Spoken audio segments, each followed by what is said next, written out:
Hi guys, welcome back.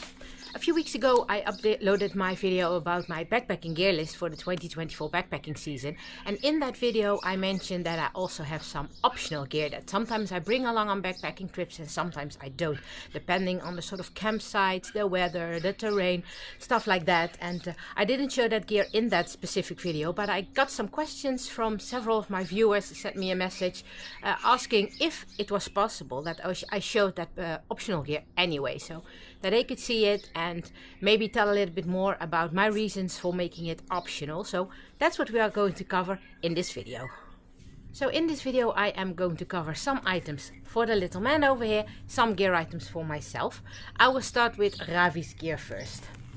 The first item that I have is Ravi's cooling vest.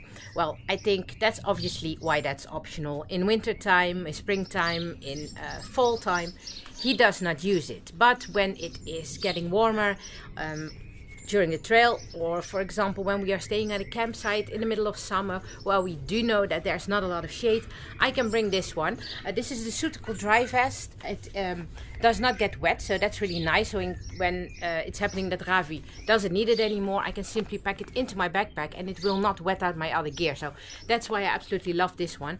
I have already a specific video about this cooling jacket on my channel, so check that out if you are interested in it. Second item are Ravi's booties. I do not always take them with me. I let it depend on the terrain. When we are doing smooth terrain, a lot of meadows where we are hiking through nice forest trails and paths, then he doesn't need it. But for example, in September we are going to do a very challenging backpacking trip. So then I will be bringing those just in case, because the terrain can be pretty rough, and in case Ravi might be struggling with it, then I have something to protect his paws. The recent addition to our gear list, as you can see, tags are still on it. I bought it at a event last weekend. It's the Highlands portable bed by Roughwear, and this is an insulated layer that goes into Ravi's sleeping bed that we are bringing along for this year. So it folds harmonica style, and as you can see, it has the same shape and size as a sleeping bed has. So when it is colder in shoulder season, for example, then we will be able to take this. It weighs about 200 grams, so that is doable. And then I have a nice addition to add to Ravi's sleeping pad whenever he is getting cold and I know that the cold is still coming up from the ground. I can put it inside the sleeping bag and he's extra warm for the night. And if those items are not warm enough for him, I always have his quilt. This is specially made. It's custom made by UGQ Outdoors, same brand as my own quilt is. They do not make this one anymore. It was a specific dog quilt. I had it 2 years ago, so if you are interested in it, just ask them. Maybe they are willing to still make one. But this is a smaller version of a regular quilt. It also has attachment points to go to sleeping pads. So yeah, this is really a nice addition for shoulder season to give Ravi a little extra layer of warmth. Those are the items that I bring optional for Ravi. Now continue to my own items. First I start with this little baggie.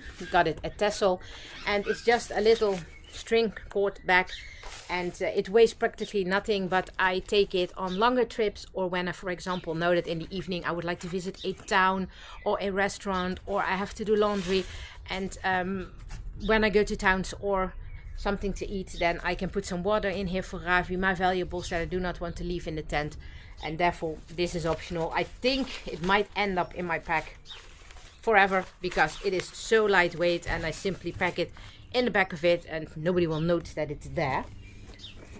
Second is my water filter. This is a pure clear water filter. You saw me introducing it on my channel already, and this is my filter of choice for this year. And why is it optional? Most of our backpacking trips I do not have to filter water. The Netherlands, a lot of civilization, same for Germany and Belgium, so there will not be necessary on each trip, so therefore I do not take it all the time with me.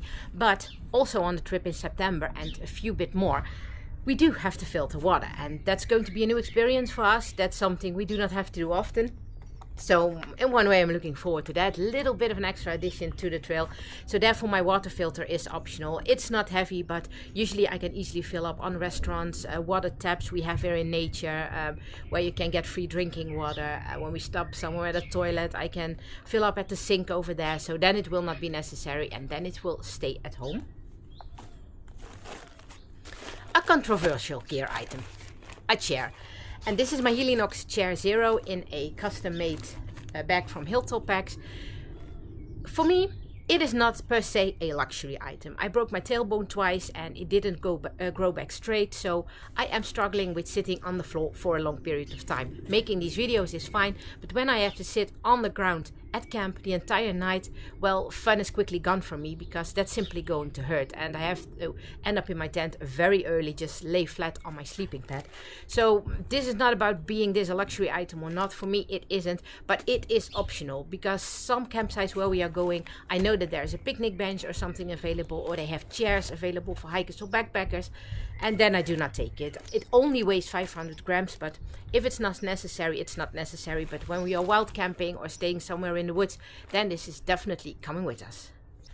The next item is my solar panel. Yes, it comes from Temu, but I didn't buy it. Somebody sent it to me who bought it for her backpacking trip, but that didn't happen, so she had to cancel it. So she asked me if I was willing to have it. So I'm going to give it a try. It's a very small one, as you can see, super lightweight. And it folds open like this. Here at the back you have the USB ports to charge it, or to attach it to your phone, power bank, whatever you would like to charge it. And it has some loops that you can add carabiners to, so you can attach it to your pack during the day. Well, I checked on the comments on Temu and they are pretty positive, so we're going to see. Like I mentioned, didn't buy it myself, it was a gift. And we're going to see what we think of it and if it's going to be helpful. It is optional, because I obviously do not need it on every trip. When we are going out for just one night, my power bank will be big enough, because I have a 20,000 milliamp hour. But we have some longer trips planned this year, 4-5 days, and I will not have a lot of opportunities during those days to charge my power bank. So then I'm going to give this one a try. So optional on the list as well.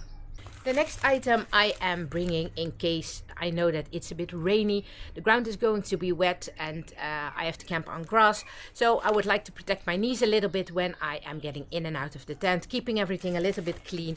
And that's my doormat from Hilltop Packs.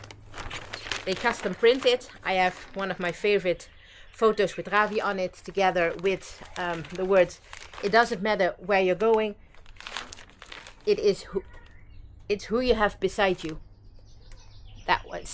It's something I found out on the internet, a quote. I absolutely love it. And this is just a little ground sheet, and I think it tells exactly what we like. The mountains, just spending time together, and we have a little logo on it. So when we are camping on platforms or something, I'm not bringing this, but when we are camping on grass, or I know that it's going to be wet, then I bring it, because it has a little bit of a waterproof back here, so it will keep my knees, everything dry. I can put my shoes on it when we are in a tent. So yeah, that's going to be an addition for that one. And the final item on my optional gear list is my umbrella. This is by the brand of Euroschirm. It is super lightweight, and I do not specifically take it for rain, because I have my rain jacket, I have Ravi's rain jacket, so we will be protected well when we are expecting some rain showers. But if there is extra rain forecasted, it's going to be a rainy trip, I will take it, but I will also take it when it is going to be very sunny. And in a few weeks' time, we are going to do a backpacking trip where I know that the campsites do not have a lot of shade. So then I take this one to create a little spot of shade for Ravi outside of the tent, because he is really struggling when he's laying in the sun. He's getting warm very quickly. So then by using this one, I can protect him a little bit and give him a little bit of extra shade.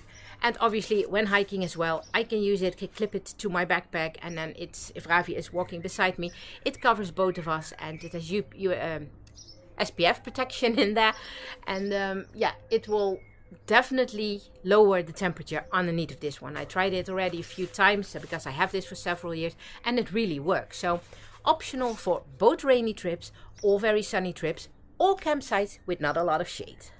Those were all the gear items for both Ravi and myself that are optional for on the backpacking list. I hope that it was helpful to you, that it gave you an idea why I bring optional backpacking gear and what my thoughts are about it, why I decided to make it optional gear and not standard on our backpacking gear list. If you would like to know anything more about one of these products, feel free to ask as well. And if this video was in any form helpful to you, give us a like, subscribe to the channel and notify the alarm bell. And then as always, enjoy the outdoors. We will catch you on the next trail.